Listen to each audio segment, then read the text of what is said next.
Well, hello everybody. It's good to be here. Down from Reno. So a lot of people ask me how I ended up coming to Nevada. And my wife and I were living with our 4 kids in Dayton, Ohio. And when we got them out of college, we decided it was time to change the locks and move. So Dayton, Ohio is a nice place to raise children, but it's pretty cold. Yes. So we wanted to move. So we were going to head down to Texas. We're going to head down to Texas because my wife has 3 brothers, and one of them we were going to kind of move next to near San Antonio. And I was at FedEx in the ops building one day, and here he comes walking across the ops room. Walt Reed. Cowboy, legs up to here, boots, hat, mustache. He says, "Tony, what's this I hear about you moving to San Antonio?" I go, "Yeah, I got a brother-in-law down there." He says, "No, we're not having any of that. You need to look at Reno." So I said, "Well," I said, "what part of Canada is Reno in?" He goes, "Yeah, since you're geographically challenged, you need to come check it out." So my wife and I house hunted for 3 years in Texas and in Reno, and we liked the mountains, we liked the high desert, but it was the people. Oh, if you haven't been to Dayton, Ohio, Reno isn't that cold.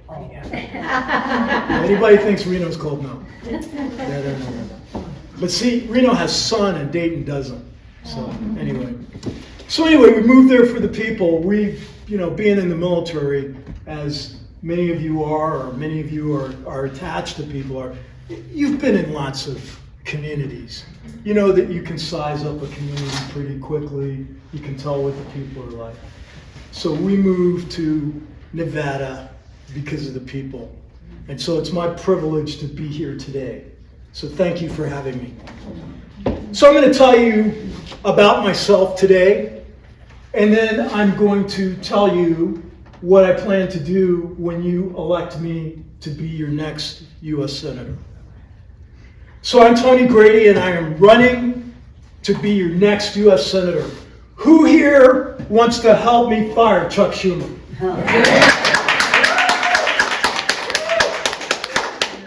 First step to doing that is that we need to defeat Jackie Rosen in November.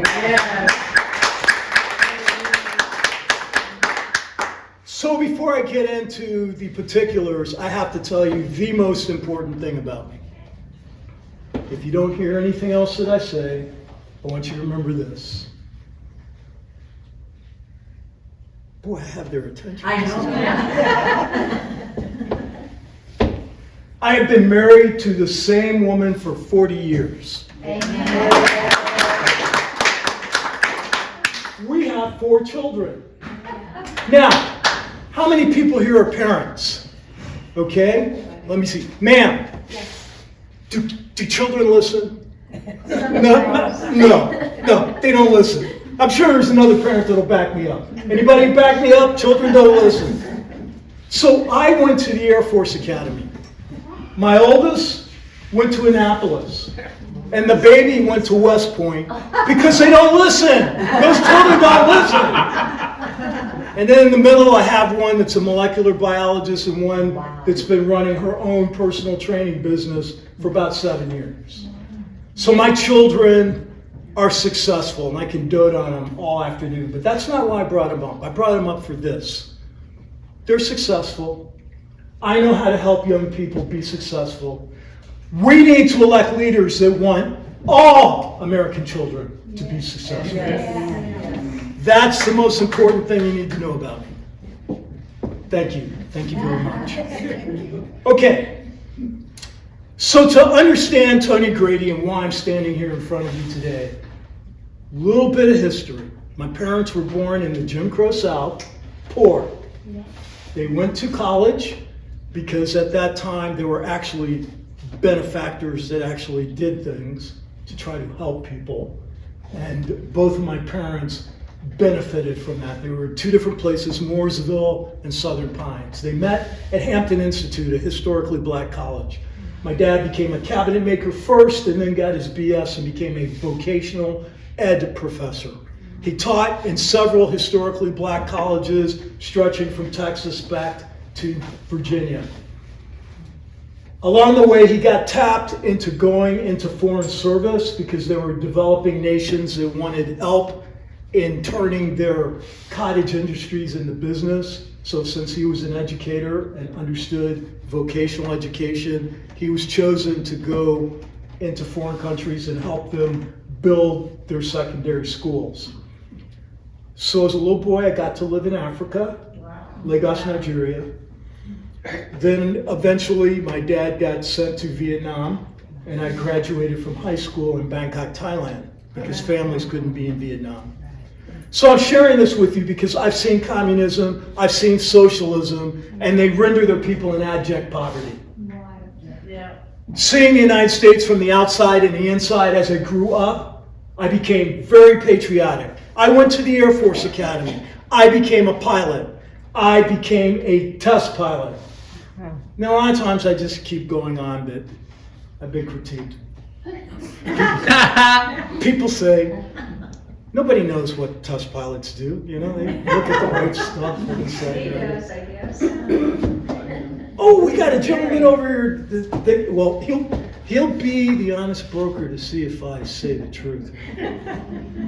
But the reality is it's a very dangerous job. In the 50s, we just killed tons of pilots. As we approach the sonic barrier and everything, now, I know that you all may not be that encouraged about flying on an airline, right? But how about this?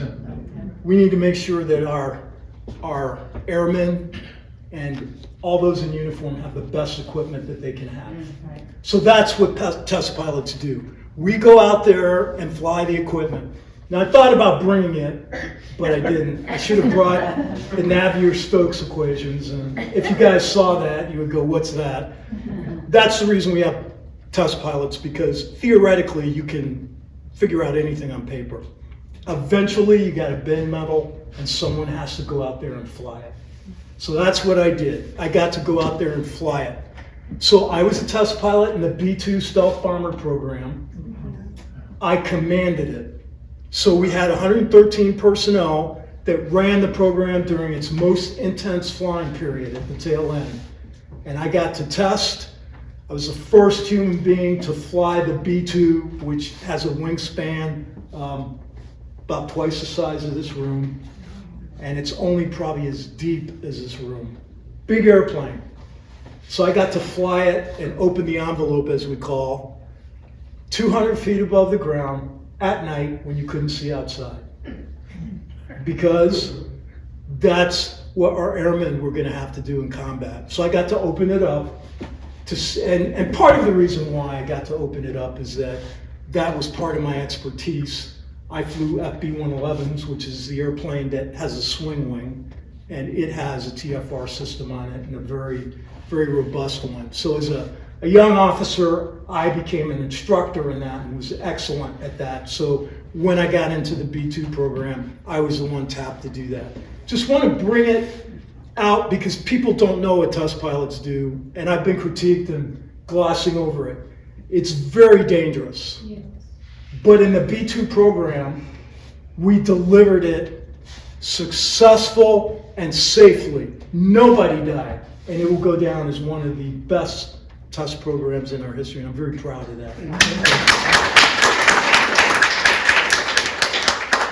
So the B-2 was a $24 billion program, so I understand numbers.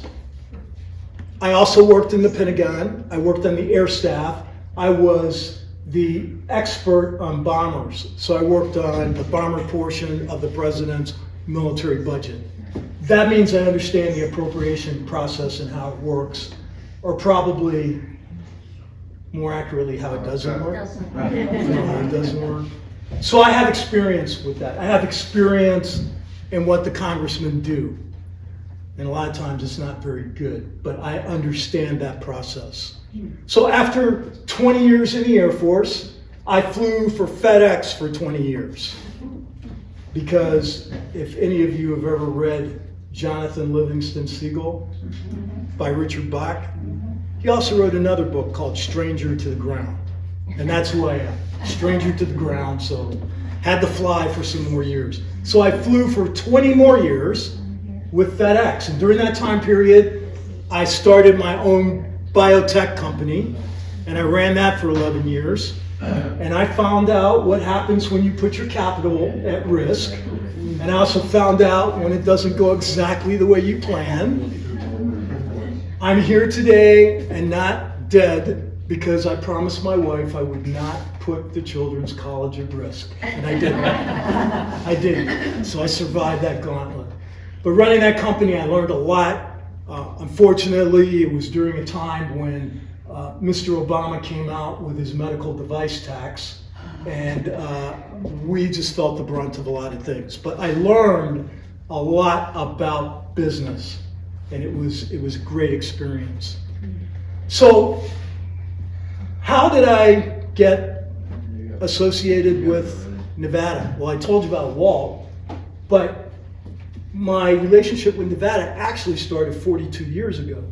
So when I was up at Plattsburgh, New York, flying that FB-111 I talked to you about that has a swing wing, we deployed to Nellis. And Nellis has something called red flag. And for those of you that don't know what red flag is, it's a mock air war. So they cycle units through that so that pilots can get experience with what combat would be like. And so I deployed 4 times to red flag. 42 years ago is when I became familiar with Nevada. So I like to say that 42 years ago, I flew over Nevada at 600 miles an hour. Now I walk the trails at 2 miles an hour. And I didn't buzz you guys, okay? So it was a real privilege to move to Nevada. And when I got to Reno, I thought I needed to go to the Reno Air Races. So I went to the Reno Air Races because that's what you do in Reno. And I run into this guy and I look at him and I say, I know you. He goes, I know you. Turns out to be Kevin Roll, one of my classmates from the academy, who was racing jets in the Reno Air Races. So he took me over to meet all of his jet friends. And I meet this guy who's also an Air Force Academy grad. He happened to be a 1973 grad. And he said, do you know my brother? Since you're in 77, do you know my brother? And I go, well, who's your brother? And he says, well, my brother's Dave Vandam. And I go, yeah, I know Dave Vandam. He was in my squadron. So the guy I was talking to was Rick Vandam. And what happened? Right when I got to Reno, I had an instant family. And in short order, discovered there were about 7 of my classmates from the Air Force Academy that lived there. So it was home. So for me, Nevada's home. Now, being the prideful pilot that I am, I was hanging around and the air races said, we need an air boss. And as I told you, I was a prideful pilot. It's aviation, I can do it. Be careful what you ask for. So the air boss is the good cop, bad cop that tries to keep things going in the right direction at the air races. And because of my background, they wanted me in that job. So I worked for the air races for 4 years. 2 of them, I was the air boss. Safe and successful. Nobody died. And I'm very proud of that. So that's very important.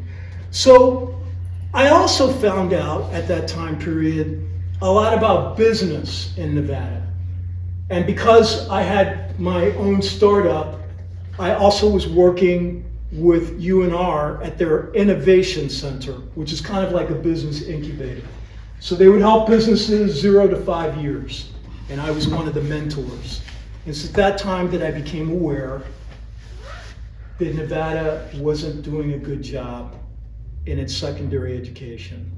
You know, our education was horrendous, 48th, 49th, 50th. So I said, I really want to do something about that. And when I talked to the people in the political realm, they suggested I run for lieutenant governor because of my background.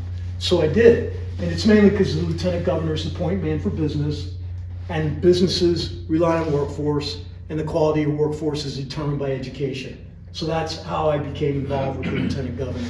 So I ran for that, and Stavros beat me out in the primaries by 5.8%, 7,000 votes. So not enough people in Clark County knew who I was. And Stavros is very happy about that. As a matter of fact, he tells a story, which is kind of interesting. Because after he won the primary, I did everything I could to help him get elected. So we're at one of our fundraisers up north, and he tells this funny story. He said, I met Tony Grady when we ran for lieutenant governor out on the Lincoln Day Circuit Trail. And everybody liked Tony, his military bearing. He said, I even like Tony.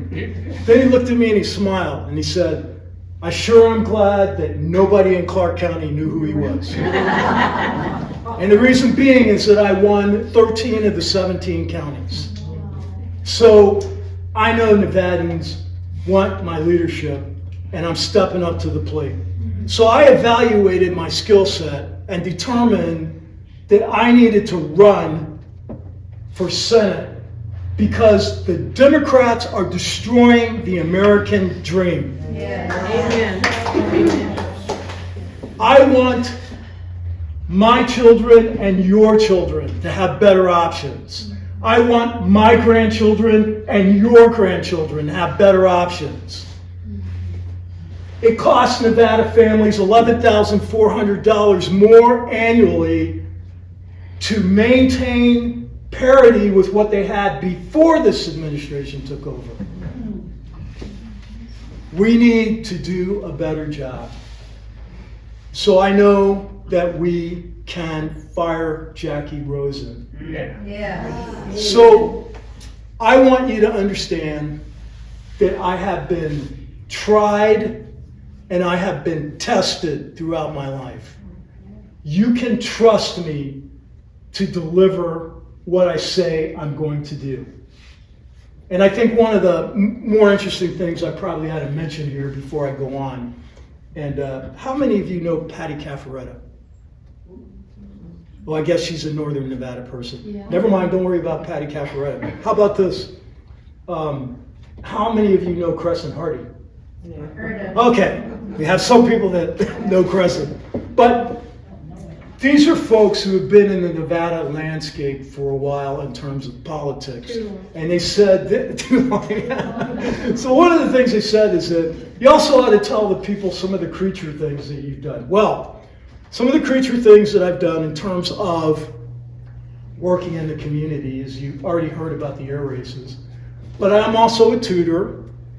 One neat thing is that my wife homeschooled my kids through 8th grade, and then we kicked them into high school, but she homeschooled them. So I taught them all math, and I like to be the math guy. I'm an engineer, but I was also a track coach, and I got to train all of my children in track, and that was fun. Watching the oldest go to state, that was really neat. But probably one of the more important things is I'm an Eagle Scout. And Scouts meant a lot to me. So I'm flying for the airlines. Scoutmaster comes up to me because my kids are in Scouts. My 2 oldest boys are in Scouts. And he says, I want you to take over the troop. And I go, are you crazy? I'm an airline pilot. I'm gone half the month. He goes, well, if you don't take it over, I'm just going to keep it. And he was burned out. So I got a couple of the dads together, and we agreed that through the 5 of us, one of the 5 of us would always be there. So if I had to be gone, they would be there. So I got to be a Scoutmaster. And a little story about that I want to tell, the reason that I brought that up, is that one of those times when I was gone, I was checking out to fly the Indy 11 for FedEx. So it was the biggest cargo plane at the time because I flew internationally. I was up in Alaska going through training, going through simulators. Get a call from my assistant scoutmaster because the troops at summer camp. And he goes, these 7 boys have been mouthing off at me all week. And unfortunately, they happen to be the senior scouts. So we had a little talk. After he hung up, I called each of them. Now, there's this camp out called Roundup. And I don't know how many of you folks would know anything about that, because all around the country you have different things. But in the Midwest where we were, in Indianapolis, everybody liked the Roundup because there was a lot of Indian lore. There were people who'd been going to it since they were little, and they're bringing their kids and everything. So the scouts loved that camp. I called each of them up and said, "You're not going Roundup this year.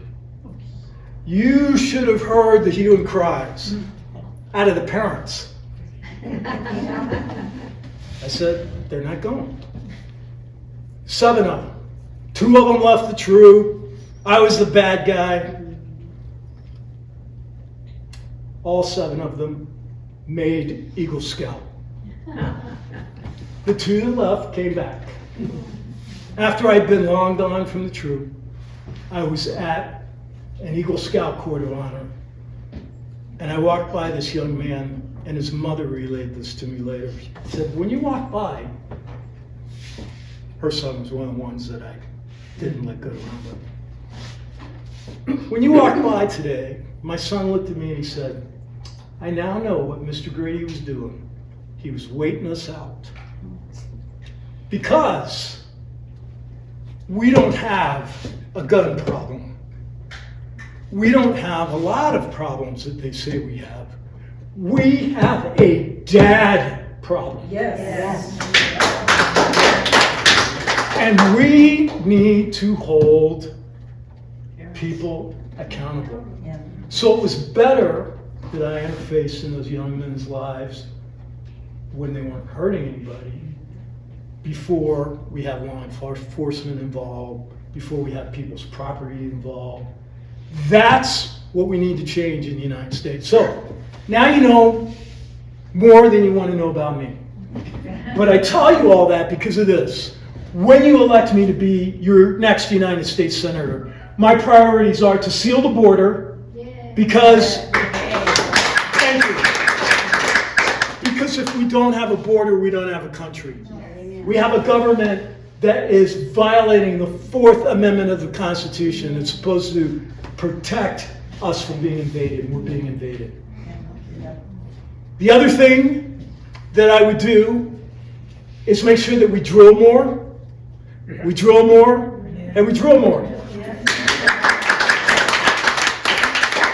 And we actually need to pump more. And we actually need to build a refinery, because more than one, because we have a choke point when we change over gas mixture between summer and winter and all. Those all affect gas prices.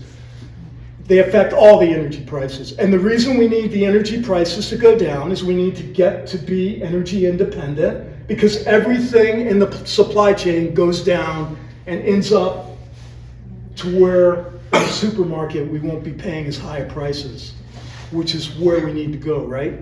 We don't need families deciding between gas or eating. This is the United States of America. We don't need that. And then the other thing we need is we need to get the United States back to its proper place in the world stage. Afghanistan was horrendous. Yes.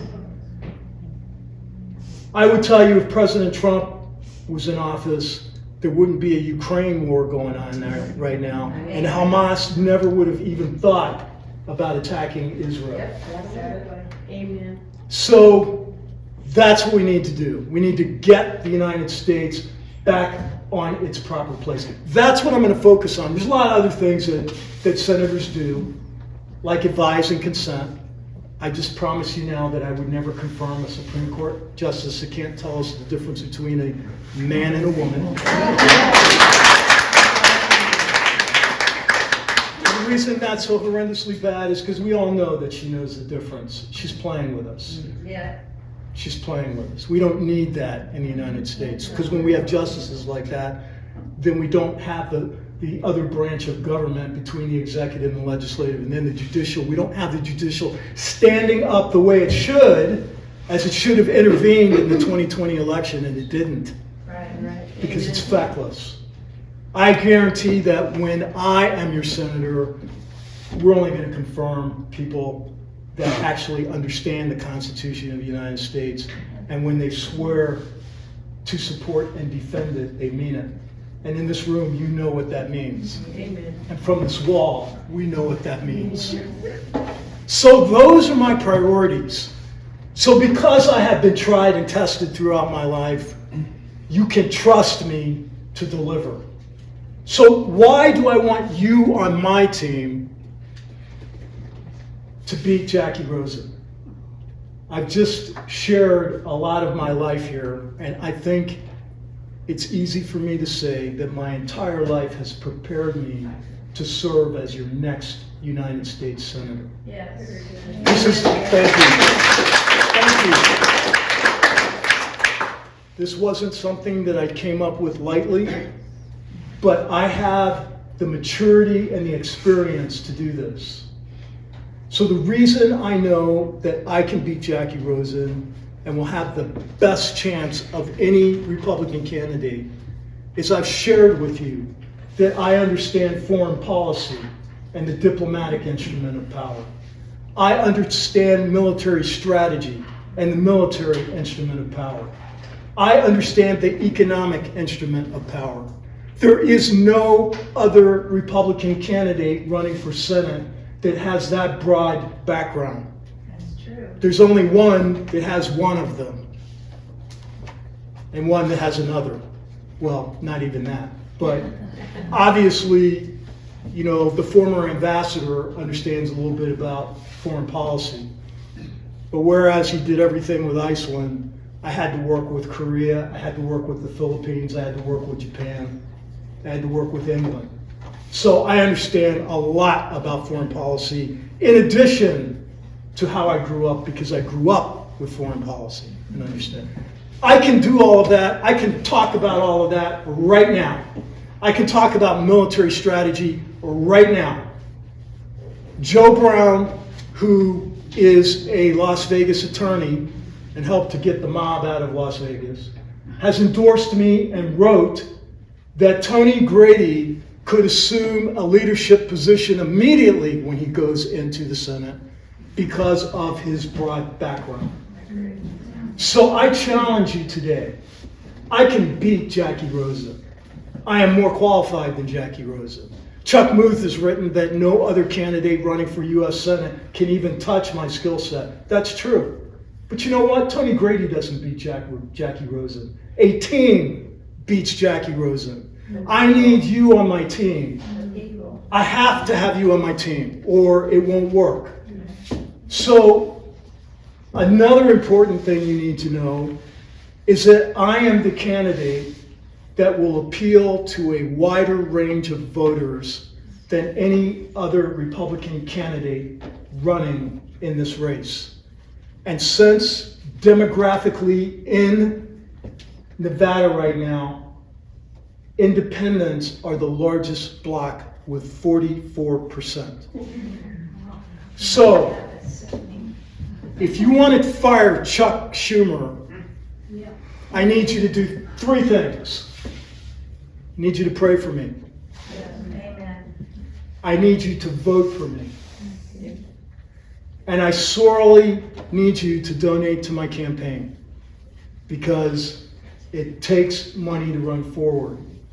So if you will join my team, I will go to Washington and I will work harder than you've ever seen any of your senators work before, and we're going to get these things turned around. I am Tony Grady, and I am running to be your next United States Senator. Please go to GradyForNevada.com. That's Grady, F-O-R, Nevada.com, and you can see all of my interviews. You can see my position. I've been on Fox. I've been on Newsmax. You can see how I answer questions. But I implore you, I need you to donate to my campaign, because we need the money to keep going. Thank you for having me here today.